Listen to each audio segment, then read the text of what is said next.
Empecemos este nuevo programa de Futura Podcast de esta semana y con este tema maravilloso que es el arte perdido de argumentar. Aristóteles, las falacias y la muerte de la argumentación. Pancho, simplemente hacer una suerte de acápite o introducción a nuestros queridos amigos. Y hace 4.000 años atrás, más o menos, que el humano empezó a determinar su vida en sociedad desde la misma escritura, es que nosotros empezamos a ser ordenados y lógicos. Este orden y la lógica nos ayudó a construir civilizaciones y así, de alguna manera, queridos amigos, a ordenarnos, ¿no? A juntarnos a partir de patrones establecidos. Y desde ahí, entonces, también casi desde el inicio de la escritura, nos fuimos dando cuenta, Pancho, de que era urgente justamente el tema de las reflexiones y las reflexiones argumentadas. ¿Cuántas veces, como tú nos proponías, Pancho, ha salido una discusión o hemos salido nosotros de una discusión sintiéndonos completamente frustrados, incomprendidos, convencidos de que quizás teníamos razón, pero que no encontramos la forma de demostrarlo? ¿O cómo no fuimos capaces de demostrar cuáles eran nuestras posturas, cuáles eran nuestras tesis y saber defender nuestra tesis, defender nuestra postura, ¿no? ¿Cuántas veces hemos visto a gente, queridos amigos, con menos conocimiento, los que quizás nosotros tengamos, y vimos cómo esas personas estuvieron en la capacidad de en un debate ganarnos, quizás porque gritaba más fuerte, quizás porque estaba irrumpiendo seguidamente y no nos dejaba hilar una idea concreta, quizás porque dominaba el arte de desviar la atención hacia terrenos donde uno a veces no sabe guiarnos, no sabemos guiarnos. Es decir, ¿cuántas veces nosotros hemos estado expuestos a discusiones en las que no hemos podido ganar, aún así sabiendo que nosotros teníamos el condumio del argumento para poder hacerlo? Para responder a estas preguntas, Pancho y queridos amigos, vamos a remontarnos a la historia y vamos a imaginar por un momento que recaemos nuevamente en esa antigua Atenas donde no hay teléfonos, no hay redes sociales, no existen influencers, no existen algoritmos, sino una sola plaza pública, Pancho. Y quien domina el arte de argumentar puede influir en el curso de los acontecimientos, puede entender algo que los griegos ya nos lo enseñaron hace tiempo atrás y que ahora lo hemos olvidado: el placer del discurso, Pancho. Este gran discurso, este placer de discursiar, que es dominar realmente el arte de argumentar, de influir en el curso de los acontecimientos, de poder decir, estoy vivo, formo parte del relato de la vida y entonces me hago cargo de ese relato, ¿no? Quien lo domina termina siendo influenciando o siendo la gran influencia hacia el resto, ¿no? Han pasado más o menos 2.400 años, queridos amigos y Pancho, y hoy vivimos igual rodeado de debates. Hace 2.400 años los griegos ya nos presentaban una dinámica de debate surgida desde un gran movimiento llamado sofista. Pero ahora, Pancho, debatimos en Facebook, debatimos en X, debatimos en TikTok, debatimos en la televisión, debatimos después de que vemos un programa en la televisión, debatimos después de que estamos conversando con algún amigo en un tema en específico, debatimos en las reuniones familiares. De hecho, en los últimos programas decíamos, Panchito, que ahora estamos todo el tiempo debatiendo, además desde lo político, ¿no? Pero realmente existe una pregunta importante con la que quiero empezar este programa. ¿Realmente estamos debatiendo, Pancho, o simplemente estamos intercambiando emociones disfrazadas de argumentos? Porque hay una diferencia sustancial entre discutir y argumentar, ¿sí? Es decir, el discutir puede ser también un efecto de un Kruger, es decir, me pongo a discutir con alguien sin la necesidad de conocer a ciencia cierta lo que estoy discutiendo. Estoy intercambiando emoción disfrazada de argumento, te decía Panchito, porque a veces no nos ponemos a pensar sobre las temáticas, sino simplemente desde nuestro sesgo sacamos ahí ya inmediatamente nuestras respuestas, ¿no? Otra vez, hay que hacer ruido o hay que construir verdades. Hacia eso les vamos a invitar el día de hoy a reflexionar, Pancho, es decir, hay una diferencia que es justamente lo que queremos explorar el día de hoy. Lo que es la realidad y lo que nosotros creemos. Nuestros sesgos cognitivos, lo que a nosotros nos sugiere nuestra propia mente, o lo que deberíamos nosotros explorar sinceramente, dentro de la verdad, ¿no? Vivimos en la era con más información en la historia, Pancho, pero paradójicamente es una de las épocas en las que tenemos menor capacidad de argumentación. No estamos argumentando, simplemente nos estamos dejando llevar por el cúmulo de la sensación, ¿no? Entonces, ¿qué es lo que yo estoy sintiendo? ¿Qué es lo que percibo? Y desde ahí más o menos hago una defensa de eso, ¿no? De las temáticas que entonces me estoy enfrentando. Pensemos, Panchito, que ahora, y queridos amigos, se acaban de dar las elecciones en Colombia y entramos dentro de esa dicotomía, ¿no es cierto? Y las preguntas que se harán a la gente es, ¿estás de acuerdo con esas elecciones o no?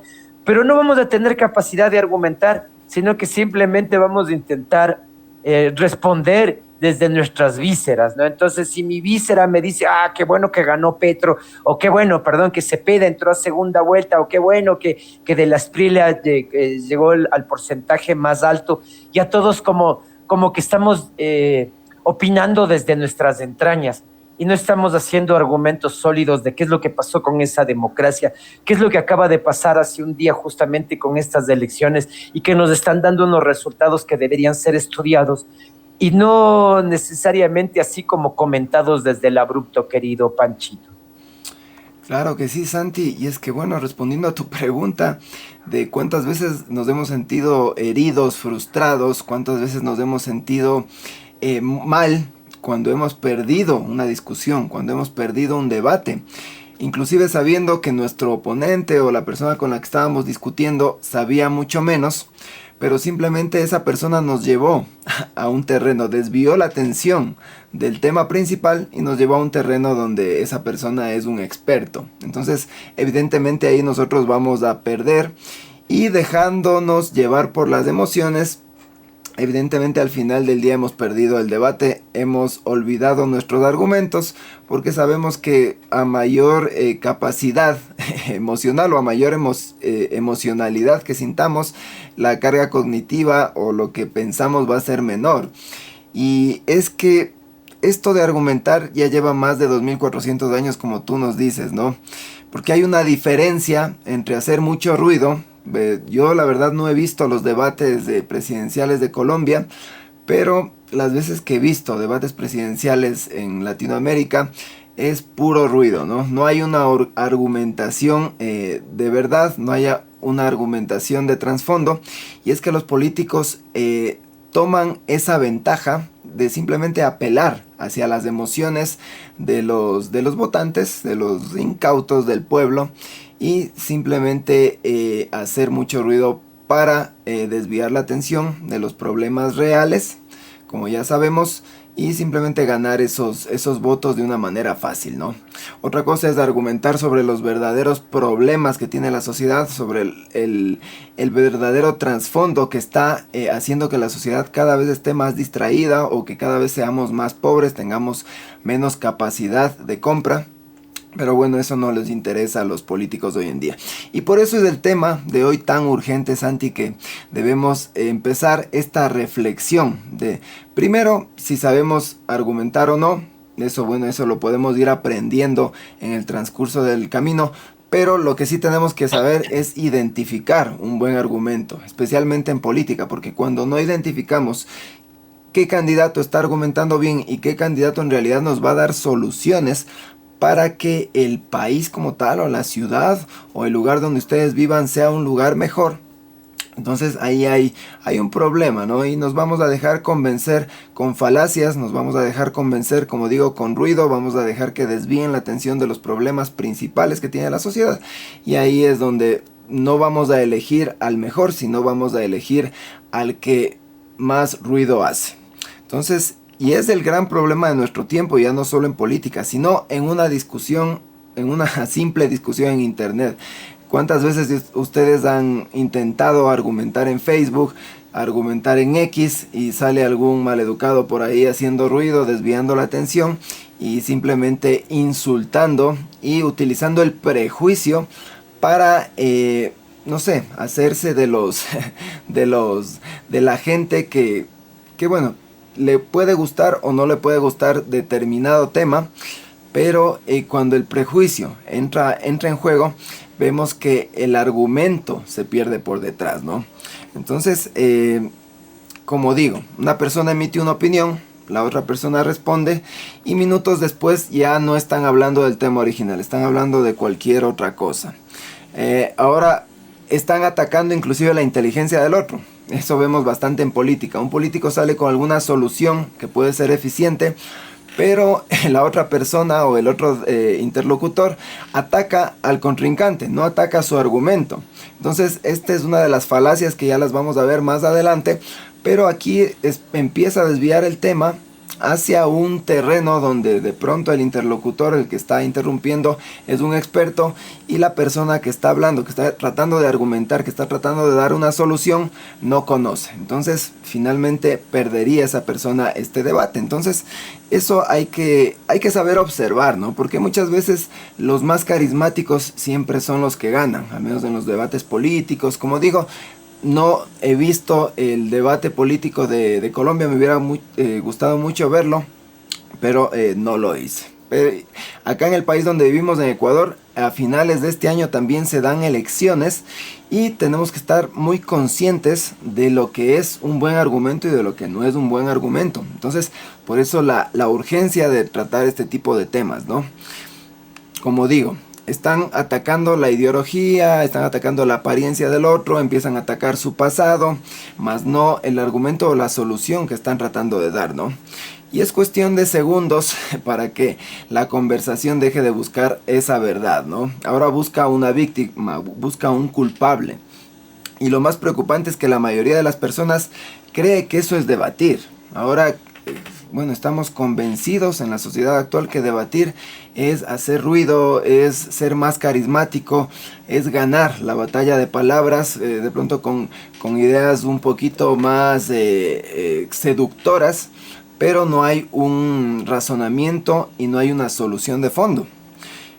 Como digo, la competición es emocional, entonces a lo que apelamos es a la emoción, es a ponerle furioso al contrario, porque saben que cuando una persona se irrita, cuando una persona siente ira, empieza a perder el control, y cuando pierdes el control vas a perder ese debate, no vas a tener argumentos para restablecer ese control en la discusión que estabas teniendo, ¿no?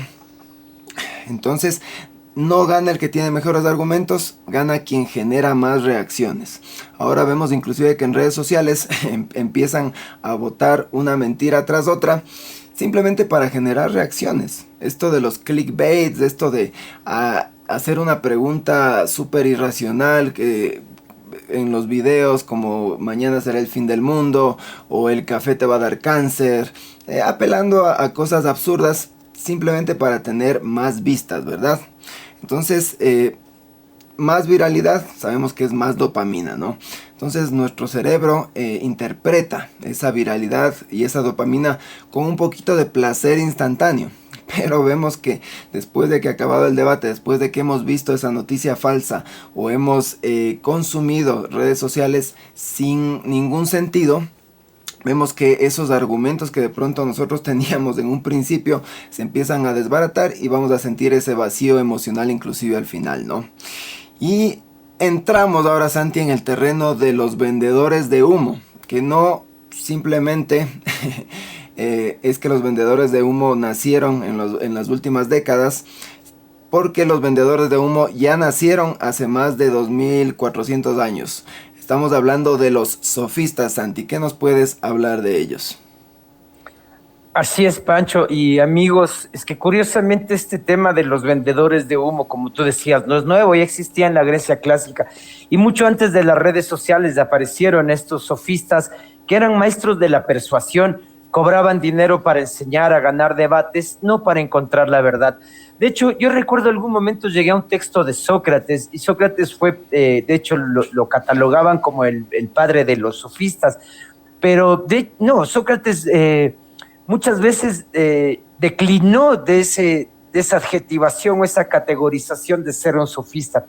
Y él justamente, ¿no? Él proponía que el sofista es como este gran educador que cobra por educar. Y Sócrates decía eso casi como que sería prostituir el oficio del docente, ¿no? Del profesor. Y aquí estamos hablando justamente desde cuáles son las valoraciones éticas, inclusive de los pensamientos, queridos amigos, Pancho. Es decir, cuando nosotros estamos hablando de términos tan absolutos como la palabra verdad, es cuando nosotros debemos de empezar a distinguir con mucha prolijidad de qué estamos hablando. Y quiero un poquito retomar lo que tú decías antes también en relación a cómo los políticos acaban engatusándonos, ¿no? Entonces los políticos son como los grandes herederos de estos sofistas con los que peleaba Sócrates, ¿no? Esta gente que estaba dispuesta, porque tenían una buena oratoria, a convencer al resto, a ganar discusiones y a llevar hacia su río económico quizás lo pecuniario de esta gran labor que es la de educar, ¿no? Y la de educar desde el contenido, desde la sapiencia. Entonces, estos sofistas antiguos, ¿no? Como que fueron creados o criados para enseñarnos a defender ideas. No importa si la idea era absurda o no, lo que teníamos que tener es habilidad retórica, decían ellos, frente al público, para terminar al final convenciendo.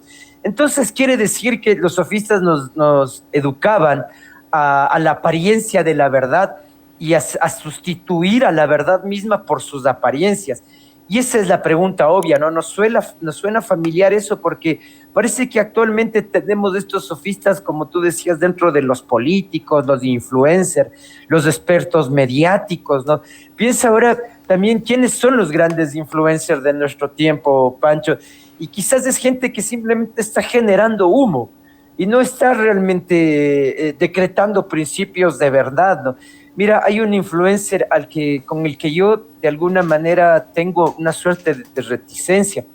Y son estos influencers que salen a la calle a ayudar, ¿no? A ayudar al paria, a ayudar al indigente o al ayudar al adicto. Y lo que hacen es como que de una forma bastante violenta, imponerles radicalmente su vida sana, entre comillas, ¿no? Entonces yo te voy a sacar de tu vida paria, de esta vida infeliz que estás llevando, porque yo sí sé cuál es la vida feliz. Y te voy a encerrar en una institución para que ahí te recuperes y después salgas a vivir como una persona normal. Y Pancho y queridos amigos, esos son los que más seguidores tienen y les escriben. Y no sé si dar nombres propios, pero hay un Willy, hay así dentro de nuestras realidades latinoamericanas, ¿no? Hay un sujeto que también justamente está ayudando a rehabilitar a esta gente. Pero ¿y quién les ayuda a ellos? ¿Quién les ayuda a ellos ahora justamente porque están metidos dentro de toda una porquería de hacer visual el problema del otro, el ajeno, y ellos como los grandes héroes de nuestra sociedad, ¿no? Pero simplemente son unos vendehumos, porque no están cambiando las circunstancias de una sociedad, le están cambiando uno o dos sujetos, pero a partir de una exposición mediática. Entonces los ponemos en redes y decimos, mira qué bueno soy, realmente estoy siendo una buena persona. Y me parece que desde ahí están las grandes discusiones, ¿no? Porque ahora estos influencers se han convertido justamente en esos patrones para nosotros empezar a seguir ejes de vida, ¿no? Ahora tenemos expertos mediáticos. Al final, queridos amigos y Pancho, tenemos personas capaces de defender casi cualquier postura si cuentan con el recurso, ¿no? El recurso retórico, el recurso económico, el recurso inclusive tecnológico, ¿no? Y fue precisamente una respuesta a estos problemas, a esta gente vendehumo, el que apareció una de las figuras trascendentales, ¿no? Dentro de la filosofía griega, el bueno de Aristóteles, Pancho y queridos amigos. Y Aristóteles ya nos decía, oye, hay un ejercicio retórico, pero para llegar a ese ejercicio retórico también los humanos tenemos que aprender a leer, ¿no? Y ya nos enseñaba 3 tipos de lectura, Pancho, la literal, la inferencial y la crítica. Pero Aristóteles también, de alguna manera, es el gran padre del pensamiento crítico. Y sí es bueno ir decretando qué es lo que nos enseñó Aristóteles, Pancho. Sí, bueno, con Aristóteles nace el pensamiento crítico y de eso es lo que queremos hablar y de lo que siempre hemos hablado aquí en este canal. Ahorita me estoy acordando de lo que dijiste hace un momento, de estos influencers o de estos supuestos vendehumo que simplemente exaltan la desgracia de los demás, ¿no? Y que encima más tienen seguidores porque creen que están haciendo una buena labor al exaltar, al viralizar. Y evidentemente aquí el único que se queda con los beneficios es el influencer, ¿no? De pronto, inclusive a costa de la dignidad de todas estas personas que claro, son personas trabajadoras, pero que bueno, no están a los estándares de la sociedad moderna, ¿no? Simplemente porque no tienen un buen trabajo o no tienen una buena casa, una buena vivienda. Pero bueno, eso lo tocaremos en otro tema, pero tiene mucho que ver con esto de saber argumentar y saber explotar la desgracia ajena, ¿no? Entonces identificar esto porque los políticos hacen esto muy seguido y nosotros ahí como ovejas al matadero, dicen, ¿no? Entonces, bueno, para eso ya nació el pensamiento crítico con Aristóteles y él decía algo muy importante, ¿no? Decía, quien domina el arte de argumentar, domina el curso de los acontecimientos. Y eso es verdad, quien domina la retórica, el arte de las palabras, va a dominar en la política, va a dominar un debate público. Entonces, él ya comprendió esto que es fascinante, ¿no? Los seres humanos no nos equivocamos por razonar o al razonar por accidente, sino que nos equivocamos siguiendo patrones, nos equivocamos inclusive al sentir nuestras emociones, porque ahí empiezan los errores, ¿no? Son patrones previsibles, patrones repetitivos y patrones que pueden identificarse al momento que estemos argumentando o que estemos viendo un debate público y veamos a las personas argumentar, ¿no? Aquí es lo que Aristóteles desarrolla, la lógica, y para eso tiene un libro que se llama El Organón. Entonces a todos estos amigos, a todos nuestros amigos, si quieren profundizar un poquito más sobre la lógica de Aristóteles y cómo empezó todo esto del pensamiento crítico, leer este libro El Organón, que inclusive está en PDFs de manera gratuita, lo pueden encontrar en muchos sitios, ¿no? Aquí estableció los fundamentos de la lógica formal. La teoría del silogismo, que bueno, para los que no saben mucho lo que es el silogismo, es seguir una serie de pautas para armar una estructura y saber si algo es real o simplemente una falacia, ¿no? Entonces distinguimos la verdad de la falacia siguiendo estos pasos que nos da un silogismo como tal. Y es lo que llamamos hoy día pensamiento crítico, como les digo, amigos. Aristóteles dedicó su vida a entender cómo distinguir un razonamiento válido de un razonamiento defectuoso. Y es esta capacidad que creo que hoy día lastimosamente la hemos perdido, Santi, porque prácticamente solo escuchamos mucho ruido en las redes sociales, pero no escuchamos un razonamiento lógico que nos ayude a mejorar como sociedad. Es prácticamente como que nos hemos vuelto sordos a las soluciones que en verdad nos van a ayudar y simplemente queremos viralidad y simplemente seguimos al influencer que está de moda. Eso es bastante lamentable en la sociedad de hoy, pero evidentemente tenemos una solución en esto del debate y en esto de saber argumentar. Existe una frase atribuida a Aristóteles que perfectamente destaca y resume su espíritu. Él decía: Platón es mi amigo, pero la verdad es más amiga mía. Y sabemos que Aristóteles, bueno, fue discípulo de Platón, pero no por ser discípulo es que va a seguir ciegamente todo lo que Platón decía. Y entonces aquí es cuando Aristóteles se hace todas estas preguntas, e inclusive sabemos que Aristóteles fue detractor de Platón en muchos de las investigaciones y mucho del pensamiento que tenía Platón, ¿no? Entonces, en otras palabras, lo que Aristóteles decía: ninguna autoridad está encima de la evidencia, ninguna ideología está por encima de los hechos y ninguna persona está por encima de la verdad. Y eso es algo que nos da dignidad en el mundo de hoy, y es algo que nos da esta autoridad para decir: sí, yo sé debatir, sé argumentar y sé llegar a la verdad. Pero como digo, ahora plagados de tanto ruido, plagados de tanto enfrentamiento político sin sentido, y bueno, no solo en la política, sino en las redes sociales, en cualquier hilo de X podemos ver la gente insultándose, la gente siguiendo sus prejuicios simplemente para descalificar al otro y no descalificar las ideas, que es lo que está en realidad en debate, ¿no? Entonces, esta idea fue revolucionaria en su tiempo y hoy es más revolucionaria que nunca, ¿no? Porque vivimos en una época donde muchas personas prefieren defender su identidad antes que examinar la verdad. Y porque, claro, los políticos tienen su identidad o tienen la identidad de su partido político que tienen que defender a capa y espada. Entonces, si ellos tienen que defender a capa y espada una postura de derecha, lastimosamente ellos se dejan llevar por esto, por el recurso económico, el recurso financiero, y no pueden irse en contra de las personas que les están financiando. Entonces, esto viene a formar parte de su identidad también. Y nosotros, como seres mortales, seres que de a pie que estamos aquí, a veces nos identificamos con cierta ideología, y al rato que empiezan a atacar esa ideología, también nos sentimos aludidos, nos sentimos afectados, y emocionalmente empezamos a rechazar de una manera irracional esto y perdemos esa capacidad de argumentar y de llegar a la verdad. Entonces, mucho ojo y mucho cuidado con este tipo de falacias, ¿no? Y bueno, como les hablaba, ¿no? El enemigo de la verdad o lo contrario a la verdad vendría a ser la falacia. Y aquí tenemos que las falacias vendrían a ser como una especie del virus del pensamiento, Santi.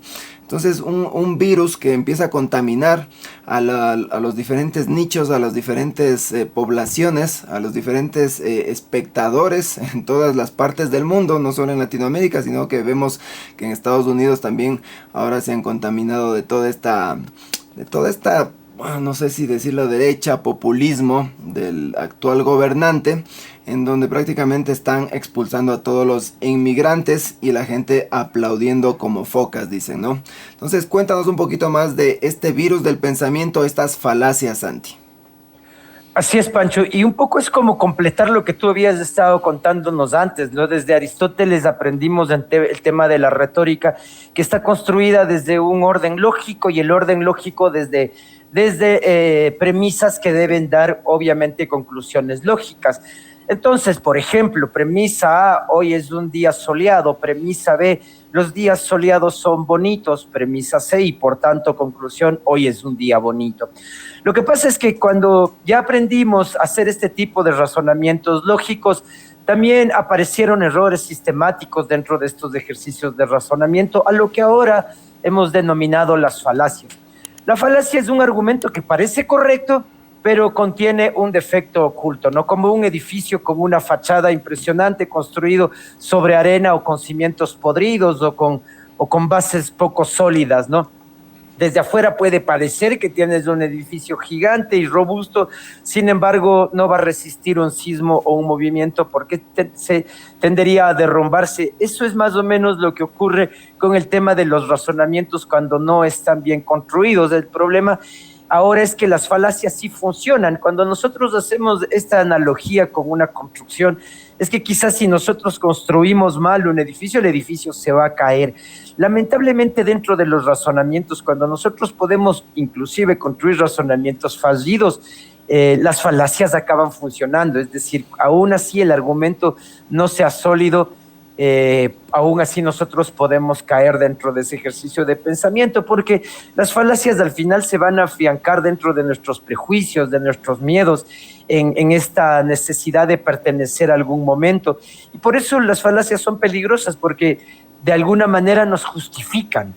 Cuando nosotros queremos construir un argumento sólido y no tengo las premisas para hacerlo, en mi cabeza encuentro los ataques de los sesgos, los atajos de los sesgos, y entonces empiezo a construir comentarios o criterios o conceptos desde nuestras propias emociones, y obviamente estoy cayendo dentro de un ejercicio falácico.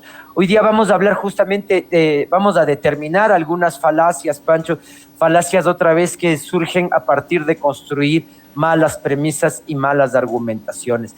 Voy a empezar con la primera de las falacias, aunque son un sinnúmero de falacias, Pancho, y sería imposible nosotros pedir ahora a nuestros amigos que que tengamos un ejercicio de memoria sesudo y que nos aprendamos de estas falacias. Sin embargo, es bueno empezar a identificarlas, quizás nos vamos a encontrar con alguna de ellas y vamos a darnos cuenta de que somos mucho esa falacia, ¿no? Quiero empezar con la primera falacia que se llama ad hominem.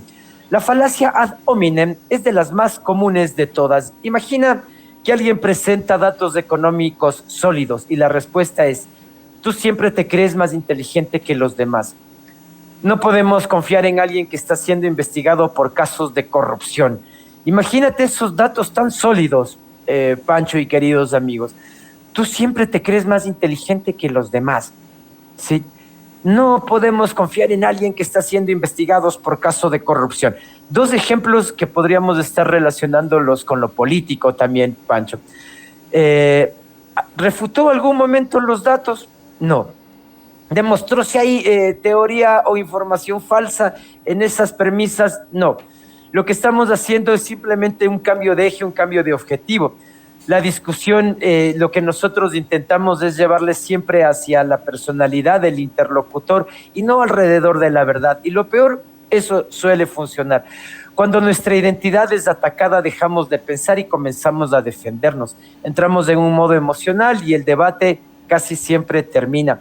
Hay un ejemplo que yo traigo a colación a veces, Pancho, cuando estoy dando justamente esta materia dentro de la universidad, y el ad hominem podría ser inclusive cuando tú le dices a un alumno: otra vez estás copiando dentro de la prueba, a pesar de que no le viste copiando, pero tú aseveras algo ya, aseveras algo sobre la personalidad ya conocida de ese sujeto. Y el momento que haces eso, estás minando completamente al sujeto y las futuras relaciones que vos puedas tener en relación a un concepto, a un criterio.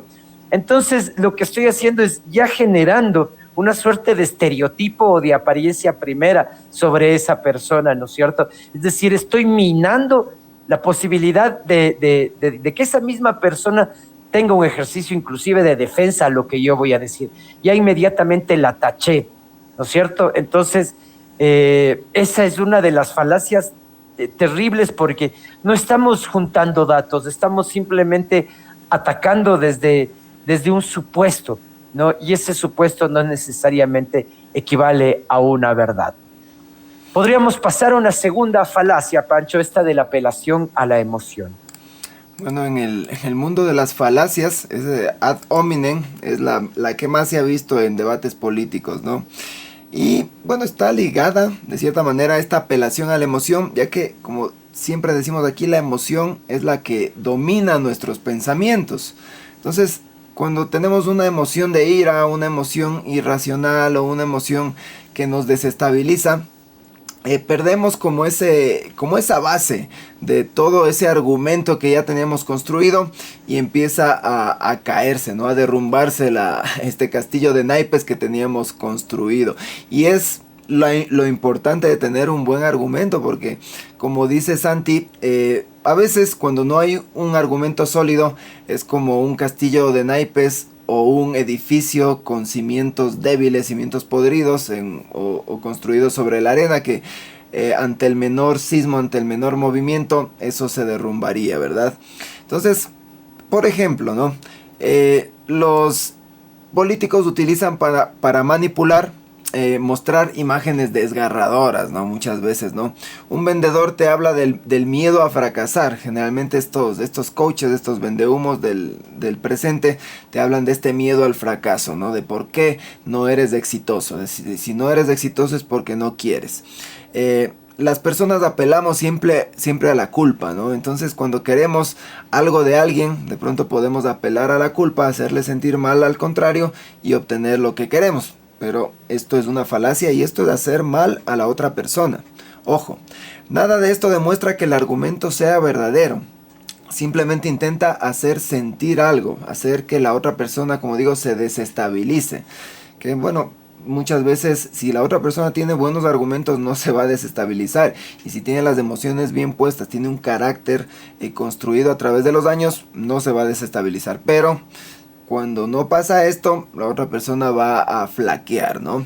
Entonces, Aristóteles distinguía entre la emoción legítima y la manipulación emocional, que es generalmente lo que hacen nuestros líderes, ¿no? Las emociones pueden acompañar un argumento sólido, sí, pero no pueden sustituirlo. Entonces, aquí es muy importante identificar nuestras emociones al momento de argumentar. Y bueno, antes de argumentar, tener estas bases sólidas que decía Santi, ¿no? Para que no nos puedan atacar con el ad hominem. Y aquí vamos a entrar a una falacia número 3 llamada el ad lapidem. Esta es extremadamente frecuente en internet. Entonces, aquí consiste en decir que eso es absurdo, que lo que estás diciendo es absurdo, que es ridículo, que es una estupidez. Claro, empiezas a descalificar inclusive con estos términos un poquito soeces, ¿no? al argumento de la otra persona. Si el ad hominem atacas a la persona como tal, el ad lapidem estás atacando es su argumento, pero sin un argumento que pruebe lo contrario, sino simplemente ridiculizándolo, o como digo con palabras soeces, con prejuicios, ¿no? Entonces, y claro, y te cierras. Eso es una estupidez, es ridículo y punto. Entonces, sin explicar en realidad el por qué, sin presentar esa evidencia, sin desmontar con un buen razonamiento y simplemente descalificando como una mera opinión de un influencer cualquiera o de una persona estúpida cualquiera.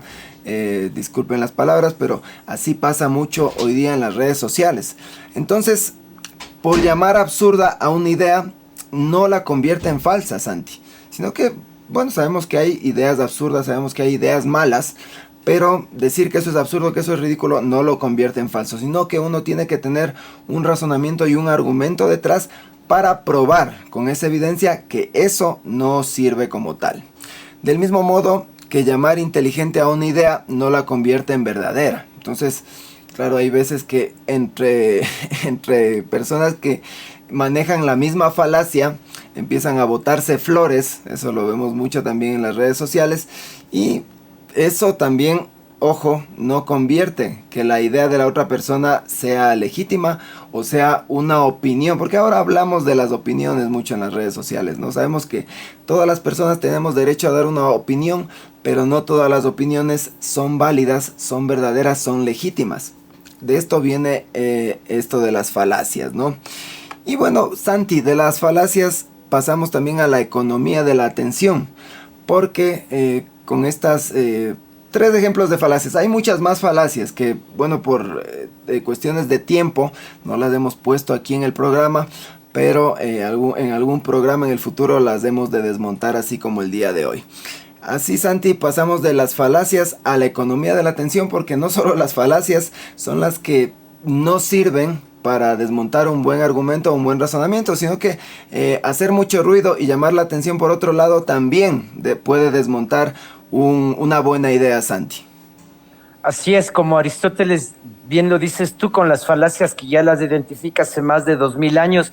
Sin embargo, ahora con las nuevas tecnologías y los avances societarios, nos damos cuenta de un nuevo fenómeno moderno que representa un desafío completamente nuevo para el debate y esta búsqueda de la verdad. Un fenómeno que Aristóteles jamás habría imaginado, Pancho y queridos amigos, porque durante siglos siempre se asumió que el propósito de una discusión era acercarse a la verdad, pero hoy ocurre algo diferente.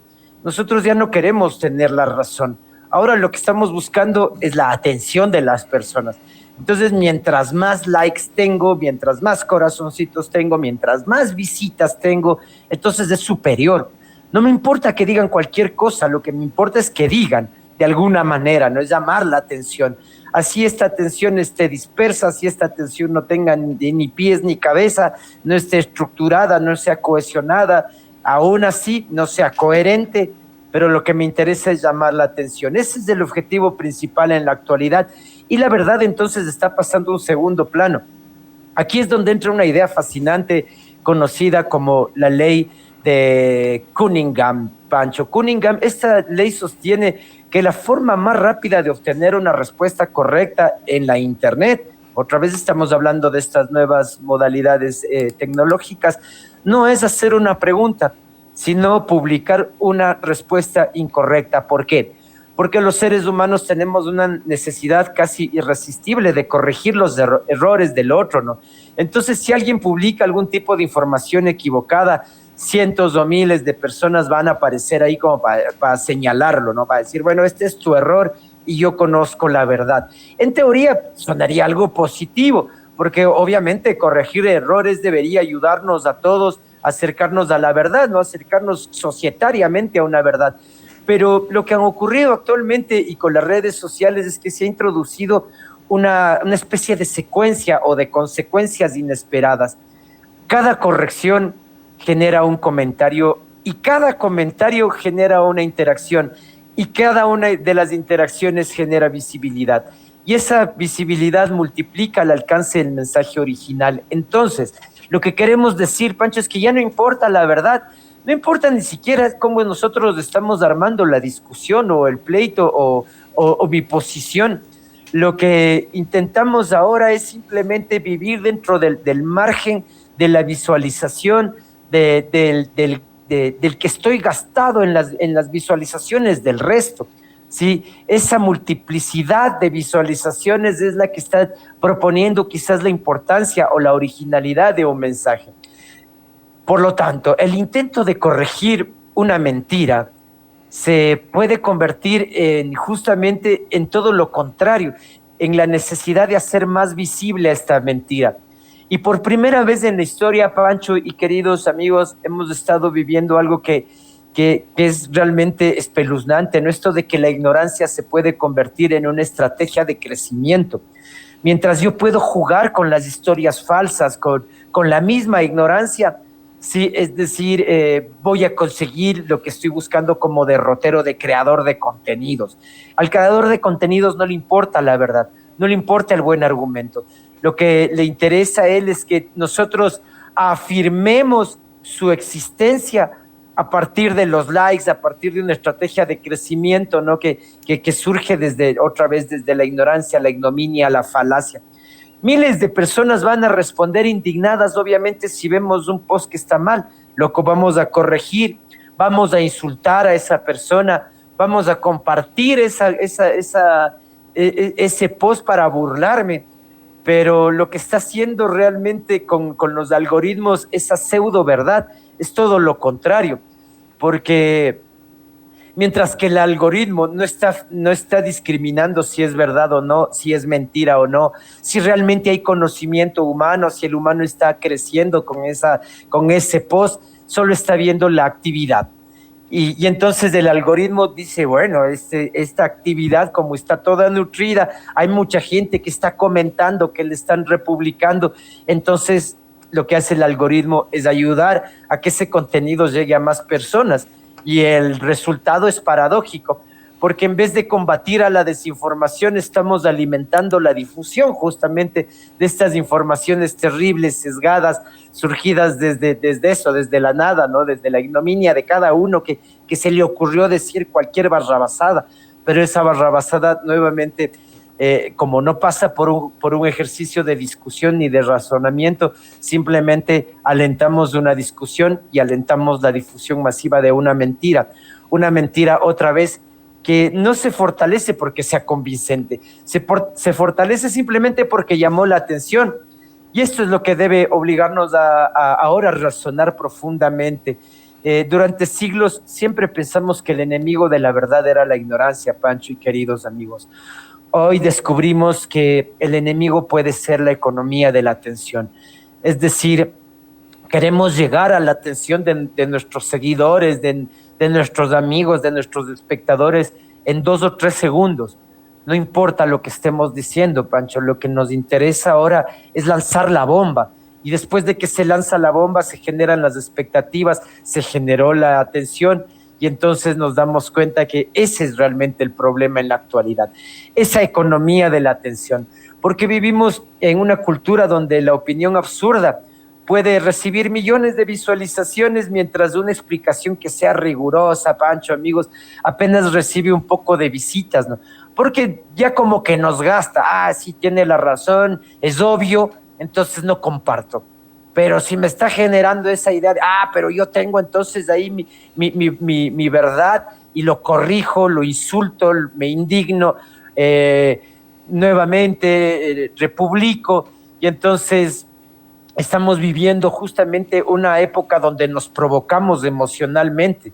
Viajamos más rápida, esa provocación emocional viaja más rápida que el argumento sólido, que un argumento bien construido, es decir, simplemente es mi exabrupto emocional, ¿no? Donde la indignación quizás, Pancho, produce más alcance que la misma reflexión. Y esto es brutal, ¿no? Porque nosotros lo sabemos, Pancho, y nosotros podríamos utilizar esto como recurso para ganar más gente, pero sin embargo tenemos un ejercicio ético también cada lunes cuando nos juntamos en estos lives con nuestros amigos en TikTok, o cuando los martes ya estamos con nuestra comunidad en el YouTube, Pancho, y es esa de intentar encontrar los razonamientos, encontrar la reflexión, así nos cueste más tiempo. Muchos de estos programas nosotros hemos decantado en la idea esta, Pancho, de paciencia. Las cosas importantes demoran en llegar. Entonces debemos aprender a ejercitar también esa paciencia, ¿no? Y saber que las reflexiones verdaderas quizás van a pasar por ahí. Y que la gran diferencia que podríamos tener ahora, Pancho, es que no basta con convencer al algoritmo del TikTok, no basta con convencer al algoritmo del YouTube, sino buscar un poco más de precisión en nuestros conceptos, buscar un poco más de precisión también en lo que vale la pena atender, y donde la viralidad vale más, quizás cuando nosotros encontramos evidencia. Muchas personas han descubierto que están equivocadas y que eso puede ser de hecho mucho más rentable que lo correcto, ¿no? A eso es lo que les estamos invitando, entonces que ya no distingan un buen argumento de la falacia, que quizás no solo queda eso, sino que vamos a una pregunta que ahora es mucho más incómoda. ¿Cómo defendemos la verdad en un mundo que recompensa la atención y no la verdad? Como que el oropel ahora gana más que lo verdadero, ¿no, Pancho? Es decir, vivimos en el mundo de lo inmaterial, de lo casi como que no podemos tocar, ya no hacemos un ejercicio de compartir con el otro vívido, físico, práctico, sino todo es una virtualidad que nos está gobernando, inclusive cómo pensar qué es lo real, qué es lo importante en nuestras vidas. Eso es lo que nos está diciendo todo este mundo digital, Pancho.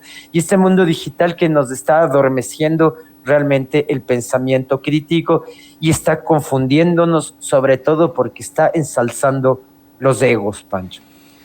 Claro que sí, Santi. Y ahorita me acuerdo de esos personajes políticos que por salir diciendo alguna barbaridad, alguna estupidez a propósito. Hemos visto cantantes, Santi, hemos visto deportistas, hemos visto inclusive personas que pertenecen a ciertos grupos, hasta medios delictivos, aquí al menos en el país, en el Ecuador, que salen diciendo algo y es como una plataforma para una carrera política. Entonces, lastimosamente tenemos muchos asambleístas, muchas personas que trabajan en los ministerios, que trabajan en los municipios aquí en el país, que simplemente por haber dicho alguna estupidez o haber hecho algo hasta folclórico, recibieron esta atención y les funcionó como plataforma política. Y claro, muchas personas de pronto se pudieron identificar con ese tipo de falacia o con ese tipo de, no le llamemos argumento, con esa acción o con ese ruido, y votaron por ellos. Y como digo, ahora son asambleístas, son ministros, trabajan en las alcaldías, y es lastimoso, es lamentable que esto suceda así, pero la economía de la atención funciona de esta manera, ¿no? Y es por el tema de los egos que tú nos decías, Santi, aquí. Porque el ego es algo profundamente humano, ¿no? Todos tenemos ego. Todos vamos a tener estas ganas de ser importantes o de llamar la atención en la mayor parte del tiempo que podamos, ¿no? La mayoría de las discusiones no fracasa por la inteligencia, dicen, sino que fracasa por el ego, porque muchas veces nuestro ego dice que estamos en lo correcto, ya que de pronto está relacionado con nuestra identidad, está relacionado con lo que somos, con lo que queremos ser. Y si alguien nos ataca, como digo, surge la emoción. Y al surgir la emoción, surgen malos pensamientos, en la mayoría de los casos. Y al surgir estos malos pensamientos, nos hace cometer errores al hacer malas acciones, ¿no? Confundimos nuestras ideas con nuestra identidad, dice. Cuando alguien cuestiona una idea nuestra, sentimos que nos está cuestionando a nosotros mismos, que está cuestionando, como digo, la identidad. Y por eso reaccionamos. Por eso corremos a defendernos, así como personas heridas, ¿no? Dejamos de escuchar, como digo, esto de atacar nuestra identidad, esto de que las emociones exacerben nuestros sentidos, es como que nos deja ciegos, sordos y mudos, y no tenemos esta relación con la realidad. Porque una mente verdaderamente racional tiene una característica extraña, dicen. Está dispuesta a cambiar de opinión. Y es verdad, porque las personas que más saben son las que están abiertas al cambio. En cambio, las que menos saben, dicen que la ignorancia es atrevida, ¿no? Ellos creen que saben más, que tienen todas las respuestas, y prácticamente son los necios, son los que no quieren moverse de esa posición, y prácticamente nos pueden llevar inclusive a la ruina, ¿no? Desde la política hablando.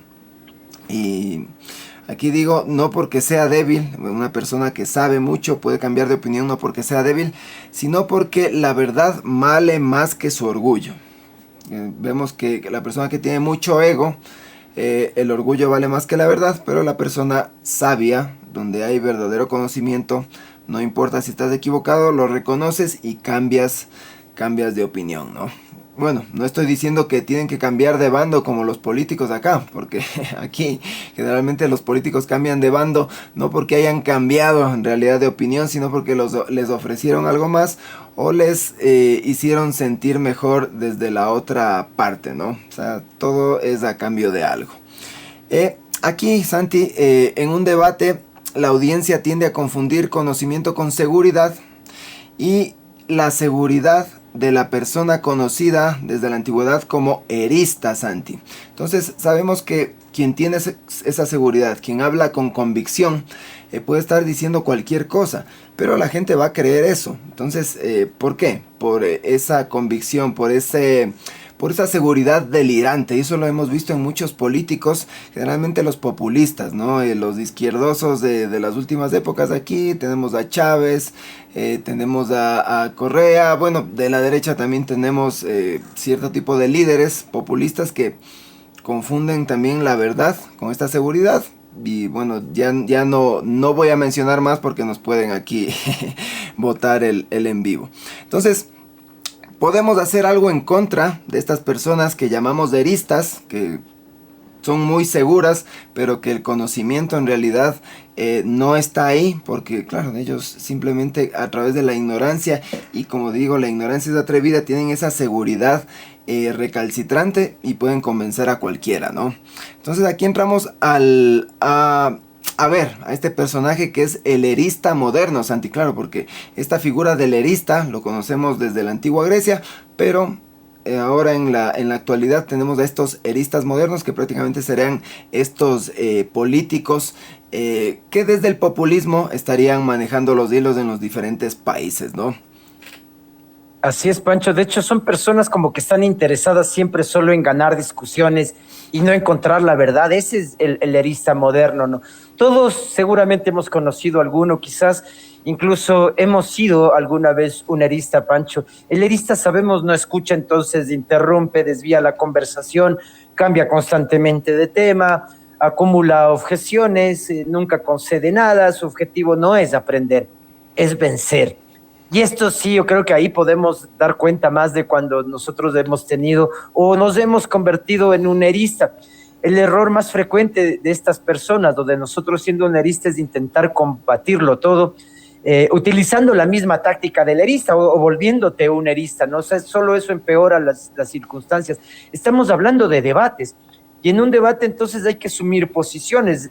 La posición del erista es tal cual esta que tú nos comentabas, esa ignorancia abusiva, donde no hay miedo al error, más bien por el contrario, se dicen las cosas muy de boca suelta, más allá de que se pueda o no cometer un error. Y caer en ese mismo ejercicio de discusión en un debate es como llegar a un bucle sin fin, ¿no es cierto? La mejor estrategia, sin duda, consiste en volver una y otra vez al punto central, es decir, intentar exigir definiciones, solicitar evidencias, argumentaciones, preguntar cosas fundamentales, ¿no?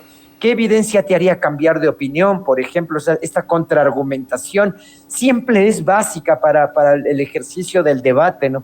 Porque desde ahí entonces podríamos empezar a pensar los nuevos decideros de ideas. Porque si algún momento la respuesta, cuando uno le dice al otro, ¿cuál sería un ejercicio diferente de vereda, una opinión distinta? Y si no hay ninguna, entonces no hay debate. ¿Para qué debatir? Si esa otra persona entonces ya tiene la certeza absoluta de lo que estamos conversando, entonces se acabó, no hay debate. Y es terrible esto de que no exista debate, es una suerte de habilidad que la hemos ido perdiendo a lo largo de la evolución humana, Pancho, porque debatir sí resulta como un ejercicio completamente difícil. Nos va a exigir disciplina, nos va a exigir humildad, nos va a exigir una escucha activa, paciencia, pensamiento crítico, porque quizás lo más fácil, queridos amigos y Pancho, es insultar. Insultar es súper fácil. Y así entonces no estoy haciendo un ejercicio de pensamiento racional, sino simplemente detrimento del otro. Etiquetarlo, ¿no? Ridiculizarlo es mucho más fácil que ponerme a pensar en cómo podría argumentar o simplemente, no sé, si inclusive desmontar los argumentos del otro, ¿no? Nosotros estamos en una sociedad nuevamente donde recompensamos la velocidad y es más rápido entonces si yo hago descrédito de la otra persona antes que ponerme a argumentar en contra de él. Ahora, lo que siempre hemos dicho en este programa y con lo que empiezo a despedirme ya, Pancho, es eso, ¿no? Que la verdad siempre está requiriendo lentitud, humildad. Nosotros necesitamos certezas y esas certezas vienen nuevamente desde el ejercicio ese de la espera, de la paciencia. La sociedad quiere recompensar las certezas, pero el conocimiento nos va a exigir dudas. No puedo estar todo el tiempo con la certeza de la vida, necesito dudar. En la duda, en el aburrimiento, en el tedio, en la sinrazón, Pancho, está el camino nuevo, están cómo vamos descifrando los nuevos linderos para la vida. Una sociedad ahora que está simplemente recompensando las reacciones y no debemos vivir desde la reacción, sino desde la reflexión. La sabiduría surge desde las grandes reflexiones, desde estos procesos cognitivos donde uno tiene que esperar, Pancho, darle tiempo al tiempo, ¿no es cierto? Y mirar con paciencia todo lo que quizás de alguna manera forma parte dentro de todo el contexto de las circunstancias que vamos viviendo. La sabiduría merece reflexión. La vida merece reflexión, Pancho, porque si no, simplemente nosotros estaríamos viviendo unos guiones completamente mal argumentados. Regreso a esto que alguna vez había comentado Pancho y que había escuchado de la abuelita y de los abuelitos. La vida es un teatro. Creo que es así. Y ahora entonces se tratará de que nosotros argumentemos muy bien cada uno de nuestros personajes.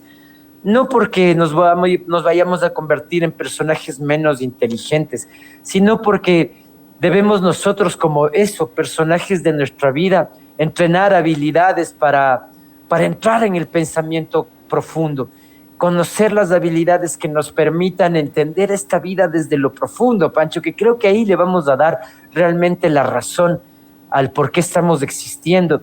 Le vamos a dar razón a palabras magníficas como amar, como tolerar, como respeto, ¿sí? Que ahora a veces nosotros simplemente por el acto de correr y por el acto de viralizarnos hemos perdido justamente ese relacionamiento con el otro, ¿no? Ese razonamiento y ese encuentro con el otro que creo yo debe ser un encuentro de responsabilidades, querido Pancho. Dicho eso, me despido en este programa maravilloso de las falacias, de los argumentos, y de este pensamiento desde la retórica aristotélica que siempre nos va a invitar, chicos, a ser un poquito más cautos, un poquito más inteligentes, inclusive en nuestros relacionamientos con el prójimo y con mis circunstancias.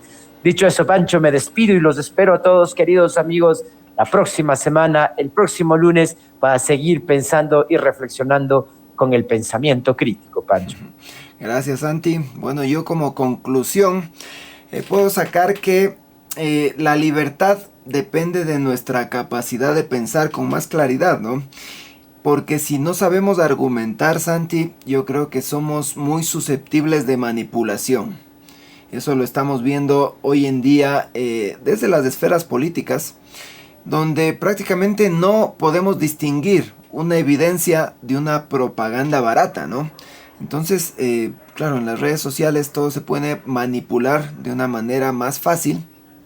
Y es que si es que entregamos nuestras decisiones a estos influencers, a estos políticos, que prácticamente lo que intentan es simplemente hacer más ruido para viralizarse de mejor manera y obtener más votos en el calor de las emociones, más no tener una base sólida, una propuesta sólida para crear un mejor futuro para su pueblo y para ellos mismos, ¿no? Porque claro, como ellos ya se ven en las altas esferas, ya no tienen esas necesidades económicas, creen que ya tienen la vida comprada y que el resto del pueblo no importa, ¿no?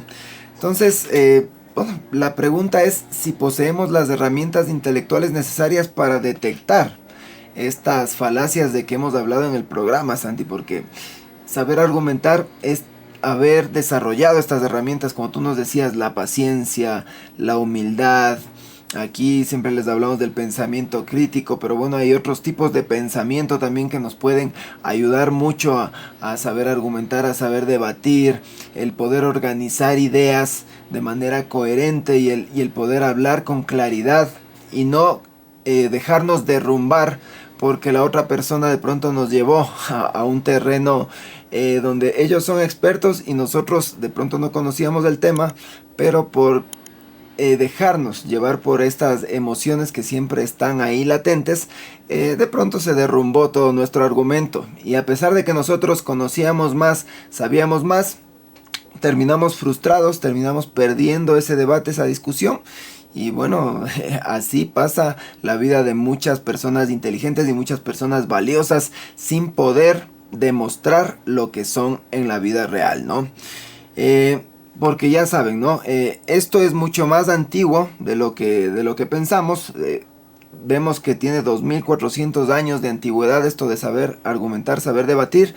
Y prácticamente se ha perdido en el día de hoy esta capacidad de las personas de a pie, sobre todo, de poder ver con claridad y de poder distinguir con claridad la verdad de la falacia y de la mentira, de la manipulación. Dicho esto, amigos, no me queda más que despedirme y auparles como siempre a que se suscriban a nuestro canal, a que estén conectados con nuestras redes sociales, tanto YouTube como TikTok. Próximamente ya vamos a ver si es que nos vamos a Facebook también, a Instagram, para estar conectados ya en otro tipo de redes sociales también y poder compartir todos estos programas que nos llevan a la reflexión y nos llevan a poder tener una mejor vida y una mejor capacidad de tener un pensamiento un poquito más profundo sobre todo, ¿no? Dicho esto, Santi, nos vemos en el siguiente programa. Amigos, no se olviden de dejar sus comentarios y estar conectados con Futura Podcast.